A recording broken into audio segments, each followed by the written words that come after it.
Hi there, it's Julie here, and I wanted to address something that I see very often in my clients and something that I get lots of questions about, and that is how does low stomach acid cause heartburn? So we're kind of led to believe, and it makes sense, that if you have heartburn, you probably have too much stomach acid. But the opposite is actually true more often than not. So, more people that have heartburn actually have low stomach acid. So, we need stomach acid. The purpose is to break down food, which helps us to absorb nutrients, and then also to kill pathogens that we come in contact with. So, every day, through touching surfaces and then maybe touching our mouth or through the food that we eat or water that we drink, there are bacteria, parasites that we come in contact with. And if we have good levels of stomach acid, those things are destroyed before they kind of start to take root and grow and multiply, so to speak. So, stomach acid is very important. So, the way that this happens is when our stomach acid is too low, we don't digest our food properly. So, therefore, undigested food sits on our stomach. And then these bacteria, pathogens, parasites that we come in contact with actually feed and grow and multiply off of that undigested food. They also produce a lot of gases. So, therefore, we get bloated. We feel like food is sitting on our stomach.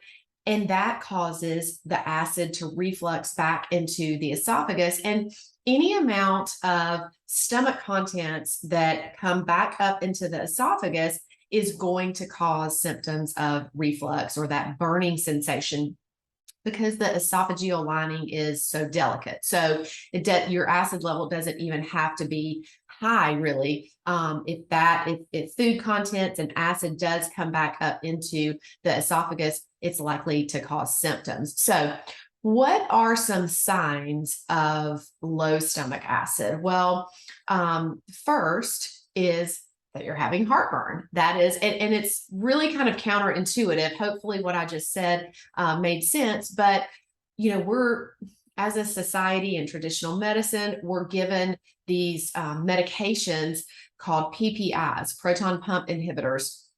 And these they're acid blockers. They lower acid even more. And so, we're actually creating more of a problem when we're using those so readily and so frequently. They were really only designed when when they first came out to be used for a short period of time, like 6 to 8 weeks, for people who had ulcers and things like that. So, again, we're typically creating more of an issue there. So, signs that you have may have low stomach acid, heartburn. You're not able to digest protein such as meat very well. If you don't have good levels of acid, it's very hard to digest meat. Nutrient deficiencies, because again, if you're not digesting your food properly, then you're not absorbing the nutrients from the food. Another one is skin issues. It's estimated that about 40% of people with acne have low stomach acid. The skin is it's our largest organ, and it is one of the ways that our body first shows us that there is a problem on the inside, that we need to look deeper and kind of get to the root of the problem. The next one is leaky gut. Low stomach acid certainly leads to this bacterial overgrowth, dysbiosis, and can really affect the gut lining and lead to leaky gut. Food particles found in your stool. If you are seeing like undigested food in your stool, then you probably don't have enough stomach acid to digest your food properly. The other one is if you have a lot of food intolerances. If you look at the research, we're not really sure exactly what the link is there, but there is a link between food intolerances and low stomach acid. And then lastly, if you are always feeling bloated, gassy, like food sitting on your stomach after you eat, then it's likely that you don't have enough stomach acid to digest your food. I said lastly, but I'm going to give you one more, and that is hair loss. Hair loss can often happen. There are lots of reasons, but often it can be from nutrient deficiencies like B vitamin deficiency, vitamin B12, for instance. So that could be an issue as well. So if you have any of those things, consider that you might have low stomach acid. And so what are some of the causes of low stomach acid? Why would you possibly have that? Well, one of the most common causes is that you have a bacterial infection like H. pylori. So H. pylori is very common. Up to 70% of the population has been infected with H. pylori.